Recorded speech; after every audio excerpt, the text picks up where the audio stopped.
예, 이미 앞에 많은 얘기가 되었기 때문에 좀 중복되는 감은 있지만 정리할 필요가 있어서 몇 가지 질문도 드리고 말씀도 드리고 그렇게 하겠습니다.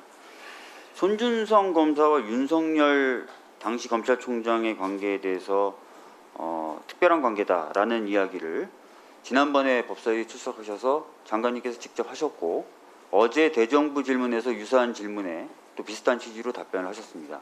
아까 최강욱 의원님이 규정을 근거로 하신 질문에도 또 비슷한 말씀을 하셨고요. 지난번 법사위에 출석하셨을 때는 본인이 손준성 검사의 인사 관련돼서 부탁성 이야기를 들은 바 있다라는 취지로 말씀을 하셨습니다. 다시 한번 그래서 여쭤보겠습니다. 아까 윤한홍 간사님이 질의하실 때 오히려 물어봐 달라라고 얘기하셨기 때문에 자, 규정상 근거는 이미 확인했고 그 외에 이미 장관님께서도 인사 관련된 부탁성 발언을 들은 적이 있다고 하셨으니까 등을 포함해서 특별한 관계에 있다라고 생각하시는 이유에 대해서 좀 더 말씀해 주십시오.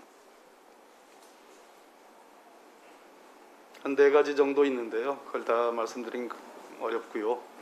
다음에 한번 제가 그러나 작년 1월을 기준으로 2월부터겠네요. 2월을 기준으로 검찰총장이 소위 부장들 사실은 그게 정확한 개선 조직입니다.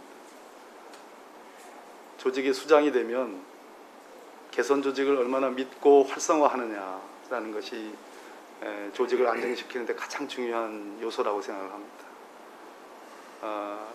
그 부장들을 전부 다 바꿔달라라는 그런 취지의 보도들이 있었다는 것은 간사님이 너무 잘 아실 겁니다.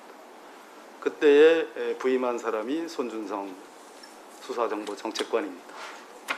믿을 만한 사람이 손 검사밖에 없었지 않았느냐라는 포괄적 답변으로 말씀드리고 여러 가지 일상적인 행태 또 회의의 주제 방식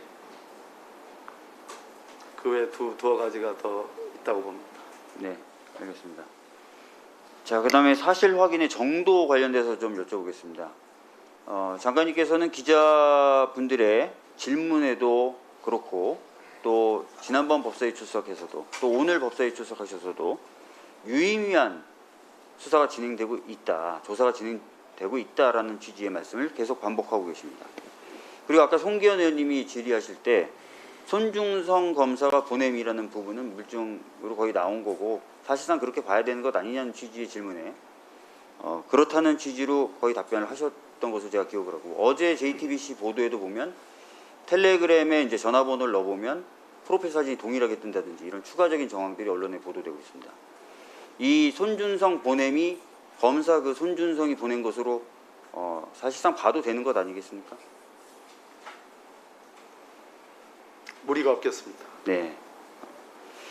그다음에 오늘 세계일보 보도가 있었습니다. 세계일보 보도는 지난번에 저희가 법사위에서 질의하고 또 자료로 제출해달라고 요청을 했었던 윤석열 전 총장 징계 당시에 이정현 검사가 했던 발언과도 연결되는 그런 문건으로 보입니다. 수사정보정책관이 관실에서 장모 또는 처에 대한 정보를 조직적으로 수집하고 정리하고 있다. 그리고 관련된 법리도 검토하고 있는 것으로 보인다라는 말과 부합하는 그런 문건으로 보이는데 이 문건에 대해서 1차적으로 확인하신 바가 있습니까? 예. 대검 차원에서 작성된 것은 맞는 것으로 보고 계십니까? 지금 세계일보가 보도한 저 문건이라고 단정하기는 어렵습니다, 의원님. 그러나 전체적으로 정황들이 제가 다른 쪽에 확인을 그 쪽이라는 것은 어떤 사람이나 이런 게 아니라 소위 이정현 공공수사부장이 말하는 레드팀 보고서라는 게 있습니다. 네. 자, 지금 말씀해 주신 것만으로도 상당히 이제 사실 확인하는데 도움이 될 것 같습니다. 이제 뭐 추측성 보도들도 많이 잠재워질 것 같고요. 핵심적인 부분에 대해서 조금 더 걱정스러운 부분이 있어서 좀 말씀을 좀 드려보겠는데, 아까도 이제 걱정하지 말라라고 얘기하셨지만 사실 손준성 검사가 보냈다면 아까 이제 소병철 의원님도 말씀하셨던 것처럼 누구의 지시를 받고 또는 누구와 같이 준비를 해서 등등이 이후에 밝혀져야 되는데, 어제자 보도를 보니까 손준성 검사가 텔레그램 계정을 탈퇴했더라고요. 그리고 제출됐던 다 언론 발입니다. 제출됐을 것이라고 생각되는 핸드폰은 비번이 걸려 있고 등등등의 이제 보도들이 좀 나오고 있습니다. 앞으로 수사가 그렇다면 증거 확보 차원에서는 굉장히 좀 어려움을 겪을 수도 있을 것 같다는 생각이 드는데, 그 부분에 대해서는 어떻습니까? 저희들 검찰은 최선을 다할 것이고요. 진상조사 감찰 차원에서 공수처가 저는 그 제도의 설립 취지에 맞춰서 신속하고도 또 한편 차분하게 진상규명을 잘 할 거라는 그런 기대를 갖고 있습니다. 한간에서는 공수처하고 대검이 이 사건을 두고 협조나 협력이 이루어지는 것이 아니라 서로 경쟁하고 있다. 그래서 수사가 자칫하면 잘못될 수도 있다. 이런 우려도 가지고 있는데 거기에 대해서는 어떻게 파악하고 계십니까?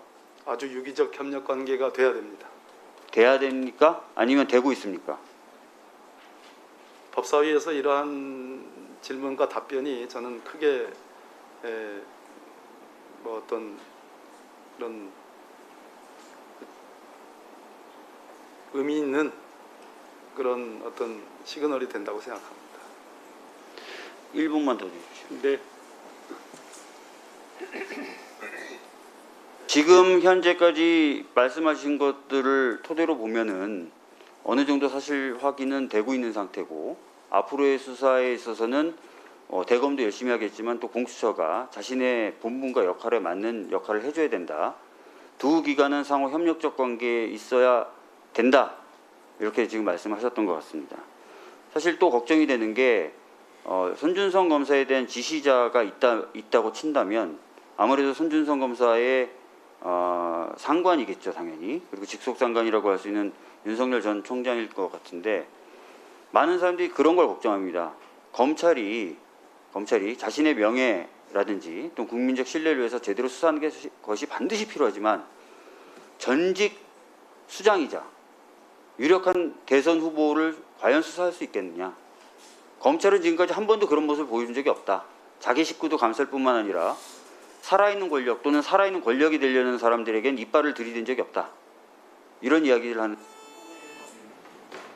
박주민 간사님 말씀 공감하고요. 우리 존경하는 소병철 의원님의 질문으로 그 취지에 공감하는 많은 검사들이 저는 있다고 믿습니다. 네, 수고하셨습니다.